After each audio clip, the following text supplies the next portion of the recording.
अस्सलाम वालेकुम, मैं हूँ नादिया तनवीर और आप देख रहे हैं all about baking by Nadia Tanveer. तो जनाब आज की जो रेसिपी है कह लो बहुत ही ख़ास है, बहुत ज़्यादा इसकी रिक्वेस्ट थी, लेकिन मेरे पास सिर्फ एक चीज़ नहीं थी, ग्लिसरीन, जिसकी वजह से मैं ये बना नहीं पा रही थी। फाइनली मैंने मंगवा ली और मैं आपको बना के दिखा रही हूँ। इतनी स्ट्रेचेबल है, इतनी अच्छी, बिल्कुल ऐसा लगता है असली सिल्क है। आप इससे बहुत ज़्यादा केक डेकोरेशन कर सकते हो, ख़ासकर जो फ्रॉक वाले केक होता है ना, वो जिसमें दो लड़कियाँ खड़ी होती हैं, फ्रेंड्स आपस में खड़ी होती हैं, उनके पीछे फ्रॉक होता है, एक ब्लैक होता है और एक पिंक सा होता है। आप ये फैब्रिक उनके लिए भी बना सकते हो, अमेजिंग है। ठीक है, स्ट्रेचेबल देखो कितनी है, बहुत ही आसान रेसिपी है, लेकिन इसके सिर्फ टिप्स एंड ट्रिक्स हैं जो कि सबसे अहम होते हैं, वरना रेसिपी तो आपको हर जगह से ईजिली मिल जाती है। अब मैं आपको डिटेल से ही दिखा देती हूँ। तो जनाब ये सब सीखने के लिए नज़रें मेरे हाथों पर रखिएगा और मुझे सुनते जाइएगा। अच्छा जनाब, ये देखो मैं इसे पकड़ी, मेरे हाथ पे डस्ट लग रही है क्योंकि अभी बिल्कुल फ्रेश मैंने बनाई है।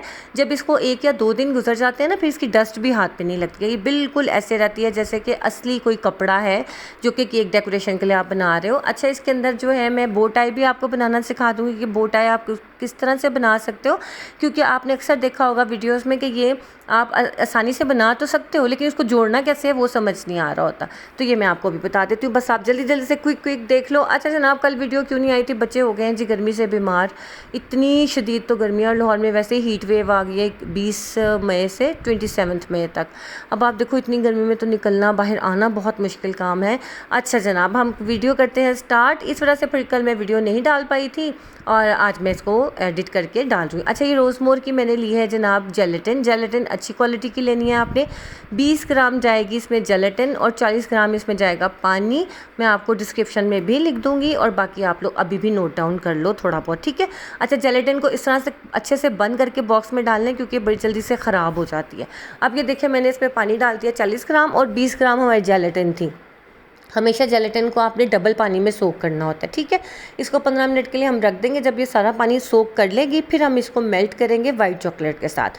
अच्छा जी, इसके ना दोनों तरीके मैं आपको बताऊंगी। अक्सर लोग आपको सिखाते हैं कि वेफर पेपर पे भी आप बना सकते हो इस तरह की एडिबल फैब्रिक, वो कैसे बनानी है, और उसको जो है हम वाइट चॉकलेट के साथ कैसे बनाएंगे। अभी हम वाइट चॉकलेट के साथ बना रहे हैं। अब इसके अंदर मैं डालूंगी जनाब तकरीबन 60 ग्राम वाइट चॉकलेट डालूंगी क्योंकि गर्मी बहुत ज़्यादा है। वैसे तो हम 40 ग्राम ही वाइट चॉकलेट डाल सकते थे, लेकिन मैंने 40 नहीं डाली, मैंने 60 डाली है। इस वजह से कि गर्मी बहुत है, ये फिर मेल्ट होने में बहुत टाइम, मतलब ये बड़ी जल्दी से सॉफ्ट हो जाती है। अगर चॉकलेट अच्छी डाली होगी ना हमने, तो उससे क्या होगा कि आपका जो ये फैब्रिक है जल्दी से टूटेगा नहीं, इसकी लचक बरकरार रहेगी, ठीक है। अच्छा जी, इसकी बड़ी इंपॉर्टेंट टिप है कि इसमें लचक कैसे आती है और आप इसको किस तरह अच्छे से उतार सकते हो जहाँ पे भी हमने इसको स्प्रेड किया हुआ होता है वो। अब मैंने इसको 5 सेकंड कह लो या 20 सेकंड के लिए मैंने इसको माइक्रोवेव किया था, चॉकलेट को और जेलेटिन को। और अब ये मैं डाल रही हूँ जी एडिबल ग्लिसरीन, ये 6 ग्राम इसके अंदर जाएगी, ठीक है। 1 टीस्पून मैंने भर के डाला, 6 ग्राम एडिबल ग्लिसरीन इसमें जाएगी। उसके बाद जनाब जो है आपने इन तीनों चीज़ों को मिक्स कर लेना है और इसमें थोड़ी सी आपने गोल्ड डस्ट डाल देनी है, ऑप्शनल है। अब मैं एक बात बता दूं कि अगर आपने वाइट एडिबल इस तरह की फैब्रिक बनानी है तो आपने इसमें टाइटेनियम ऑक्साइड मिलता है, इंग्रेडिएंट होता है, वो आप इसमें डालोगे तो वाइट आपकी फैब्रिक बन जाएगी। मेरे पास था नहीं इसलिए मैं उसके बारे में बता भी नहीं सकती ना, तो इसका टाइटेनियम ऑक्साइड होता है, ठीक है। अच्छा ये देखो, अब ये जो लिक्विड था ना, इसको मैंने इस तरह से फैलाना है, आपने इक्वल फैलाना है, ये नहीं कहीं से मोटा कहीं से ज़्यादा। ये फैलाने में थोड़ी सी आपको मुश्किल आएगी और इसके लिए सिल पैट होना बहुत ज़रूरी है। कोई भी ऐसी चीज़ हो, प्लास्टिक की हो या कोई भी हो, जिस पे से आसानी से ये उतर जाए, चिपके ना ज़्यादा, ठीक है। अब ये देखो इस तरह से आपने लेवल कर देना ताकि एक जैसा फैब्रिक हमारे पास आए।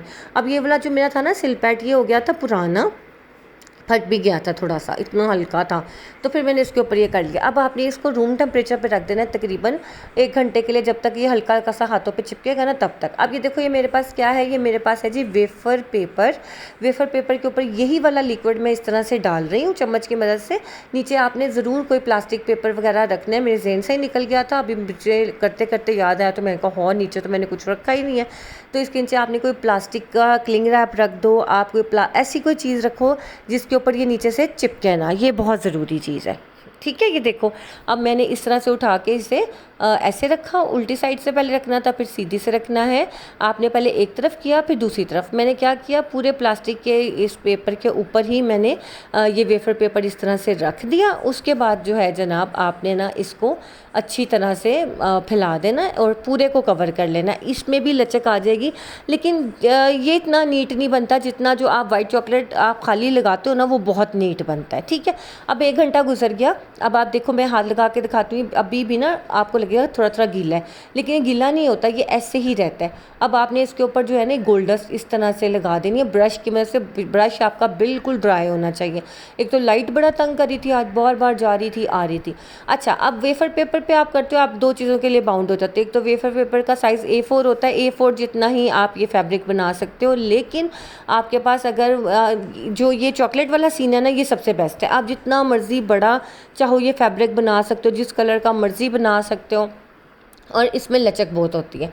वेफर पेपर में लचक इतनी ज़्यादा नहीं आती जितनी लचक उसमें आती है, ये जो हमने खाली चॉकलेट के साथ बनाया। ठीक है ना, समझ आ गई मेरी बात की। अब ये देखो, सारे को आपने इससे कवर कर लेना है। अगर हम वाइट बना रहे होंगे तो फिर हम इसे कॉर्नफ्लावर से कवर करेंगे, लेकिन अगर हम वाइट नहीं बना रहे तो फिर हम इसको कोई भी डस्ट आप इसके ऊपर पता कौन सी डस्ट लगा सकते हो। अगर आपने सपोज कॉपर कलर की बनानी है, आपने ना अंदर जो जेलेटिन है ना, इसके अंदर आपने हल्का सा ब्राउन कलर ऐड कर देना है ताकि इसका जो ब्राउन शेड आ जाए, और ऊपर ब्राउन डस्ट आपने अप्लाई कर देनी है। अगर आप मरून बनाना चाह रहे हो, उसमें रेड कलर डाल दो जेलेटिन वाले मिक्सचर में। अगर आप ग्रीन बना रहे हो, कोई भी बनाना है ना, आपने वही कलर डाल देना उस मिक्सचर के अंदर, और उसको जो कवर करना है वो आपने सेम रंग की डस्ट के साथ करना है। अगर ग्रीन बना रहे हो तो ग्रीन डस्ट के साथ करोगे तो आपका सेम ये टेक्सचर आ जाएगा। अच्छा, आप ये देखो, जैसे जैसे हटाएंगे ना, वहाँ से चिपकना शुरू हो जाता है। तो आपने इसको किस तरह से कवर करना है, देखो लाइट आ गई थी एकदम, कि आपने फटाफट से नीचे वाली साइड पे भी ये डस्ट अप्लाई कर देना। इसमें बहुत ज़्यादा डस्ट गई है मेरी, सिर्फ आपको सिखाने के चक्कर में। अच्छा जनाब, भी मेरी हो रही है जी फिज़िकल क्लास शेफ़ उधर द शेफ़ लॉन्च में। अगर आप में से कोई भी ज्वाइन करना चाहता है कर सकता है, ऑनलाइन भी अवेलेबल है। लेकिन मुझे तो थोड़ा सा ये भी लग रहा है कि हीट की वजह से ना, हीट वेव बहुत ज़्यादा है, और मैं पहले ही थोड़ा सा बीमार हो गई थी, तो मुझे खुद भी डर है कि मैं इतनी गर्मी में जाऊँ आऊँ, मेरे लिए मसला ना हो जाए। इस वजह से शायद हो सकता है मैं क्लास कैंसिल कर दूँ, या हो सकता है कि मैं लेने चली जाऊँ, क्योंकि बहुत ज़्यादा शदीद गर्मी है। और ज़ाहिर जो फिज़िकल क्लास के लिए आने वाले लोग हैं उनको भी तो सेम यही इशू होंगे। ऑनलाइन क्लास काफ़ी बेहतर रहती है कि आप घर बैठे सब कुछ सीख लेते हो। ठीक है, वैसे ऑनलाइन की भी सहूलत है, मैंने कहा मैं आप लोगों को बता दूँ।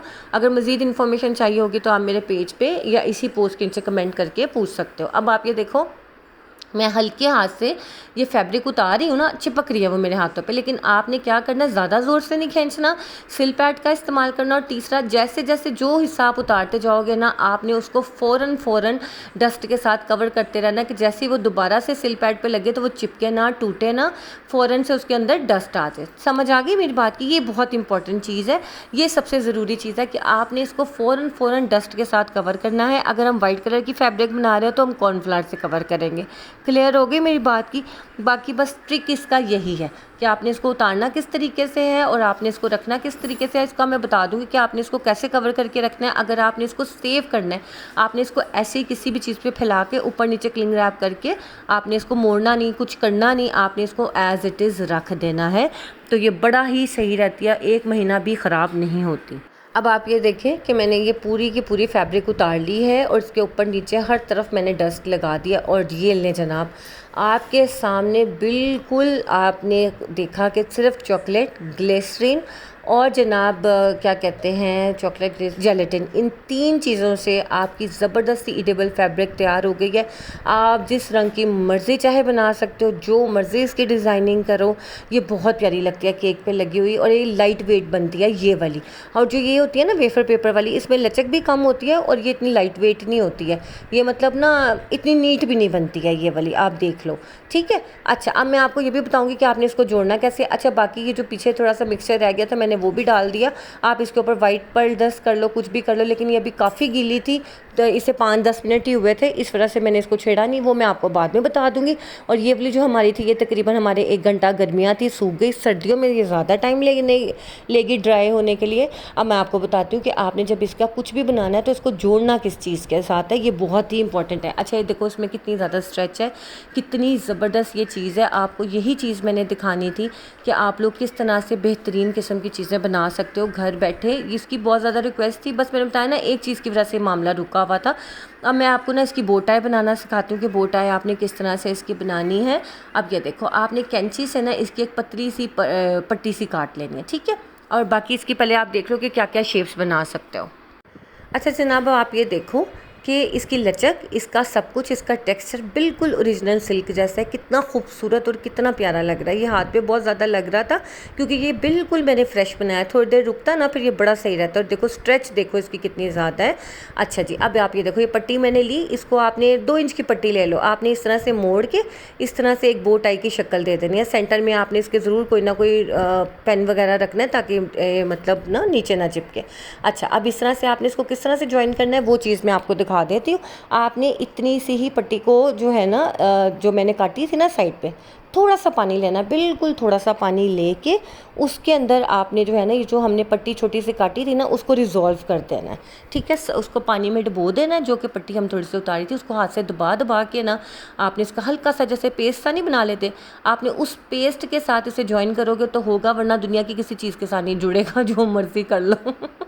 तो ना अब आपने इसको इस तरह से एक टाई की शक्ल दे देनी है, ठीक है। आप चाहो ना तो इसका दुपट्टा भी इतना प्यारा रेड बना सकते हो। जैसे हमने अक्सर देखा मेहंदी केक होता है उसमें हो रहा होता है जी दुपट्टा कैसे बनाएं, फिसल जाएगा क्रीम के ऊपर। ये क्रीम के ऊपर इसका कुछ नहीं होगा। आप इससे दुपट्टा बनाओ, मेहंदी थीम के लिए, ढोलकी थीम के लिए दुपट्टा थीम केक बनाओ, जिस रंग का मर्जी बनाओ आप बना सकते हो। वाइट चॉकलेट के साथ बनाओगे ज़्यादा बेहतर है। हर रंग आप डाई कर सकते हो इसके अंदर, ठीक है। लाइट वेट भी होगा, क्रीम के ऊपर मेल्ट भी नहीं होगा, कुछ भी नहीं होगा और आपका बिल्कुल असली दुपट्टा लगेगा। समझ आ गई? अब ये देखिए मैंने हाथ से इस तरह से इसको जोड़ा है। जोड़ने के बाद जो है इस तरह से मैंने बंद करके इसको ये शेप दे दी और उसके ऊपर हमने पट्टी काट के लगा दी, ठीक है। ज़्यादा डिटेल इसलिए नहीं कि फिर वो आप लोग बोर हो जाते हैं कि नादिया बहुत ही एक ही चीज़ बार बार। अब ये देखो मैंने इसको ज्वाइन कर दिया। अब ये 2 पट्टियाँ जो थी साथ में से तोड़ के मैंने ऐसे लगा दी। और जनाब इसको भी मैंने ज्वाइन नहीं किया था, मैंने कहा जब मैंने किसी चीज़ पे लगाना होगा ना फिर ज्वाइन करूँगी, वरना वो फिर ना टूट ना जाए। अब ये देखो इस तरह से आपकी बो टाई बन गई। देखिए कितनी ज़बरदस्त है, कितनी सॉफ्ट है। और ये आपको मैं ना ये भी दिखा देती हूँ कि आपने जब वो बनानी हो ना, फ्लेयर्स बनानी हो, तो आप कैसे बनाओगे। नीचे मैंने डब्बी रख दी है जेलेटिन की। आप देखो इसको इस तरह से मोड़ मार के जैसे भी आपका दिल करे आप रख सकते हो। जितनी चाहे बड़ी बना सकते हो, जितनी चाहे छोटी बना सकते हो। इसको सेव कैसे करना है, क्लिंग रैप करके एयर टाइट बॉक्स में डाल के रख दो। इसको मोड़ के नहीं रखना, फैला के रखना है, ठीक है। अगर आपने 2 से 3 पट्टियाँ बना ली हुई हैं ना, तो पहले एक पट्टी रखी, उसको आपने उससे कवर किया क्लिंग रैप से या शॉपिंग बैग से, कोई भी ऐसी प्लास्टिक चीज़ से। उसके ऊपर दूसरी वाली आपने रखी, जैसे नीचे गोल्डन है ऊपर रेड है, इस तरह से आपने उसको ऊपर नीचे रख के सेव कर देना है। एयर टाइट बॉक्स में रख देना, महीना भी ख़राब नहीं होगी। हाँ, बरसात के मौसम में थोड़ी चिपचिपी हो जाती है, बाकी पूरा साल ये बिल्कुल ठीक रहते हैं, इनको कुछ नहीं होता। बस इनको ज़्यादा हवा ना लगे वरना ये अकड़ना शुरू हो जाती है। तो आपने देख लिया कि टाई भी कितनी ज़्यादा सॉफ्ट थी, कितनी लचक है उसके अंदर। बाकी इंशाल्लाह मैं नए टिप्स के साथ हाजिर होंगी। तब तक के लिए मुझे इजाज़त दीजिए। अपना ख्याल रखिए, लाइक शेयर सब्सक्राइब कर लीजिएगा। अल्लाह हाफिज़।